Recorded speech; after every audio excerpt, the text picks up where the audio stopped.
আসসালামু আলাইকুম চাচা। ওয়ালাইকুম আসসালাম। কেমন আছেন চাচা? আলহামদুলিল্লাহ, তুমি কেমন আছো? আলহামদুলিল্লাহ। চাচা মনে হয় অনেক অসুস্থ। না তো। তাহলে এই যে বইয়া নামাজ পড়তেছেন বুঝলাম। না, এই এমনি বয়স হয়েছে তো, একটু বসে বসে নামাজ পড়ি, হালকা একটু একটু। দাঁড়ায় নামাজ পড়তে কি চাচা সমস্যা হয়? না, দাঁড়াইতে সমস্যা হয় না, এমনি বয়স হয়েছে একটু বসে। তাহলে দেখলাম চাচা হাইটা সুন্দর করে আসলেন কিন্তু বইসা নামাজ পড়লেন। চাচা দাঁড়ায় নামাজ পড়া কিন্তু ফরজ। যদি আপনি অসুস্থ হন বা মাযুর যাকে বলে, মানে দাঁড়ায় আপনি নামাজ পড়ার মতো সক্ষমতা নাই, তাইলে আপনি বসে নামাজ পড়তে পারেন।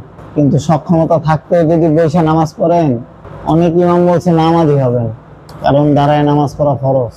না, আমার ভুল হয়ে গেছে। আল্লাহ আমাদের সবাইকে মাফ করে দেখ। আমিন।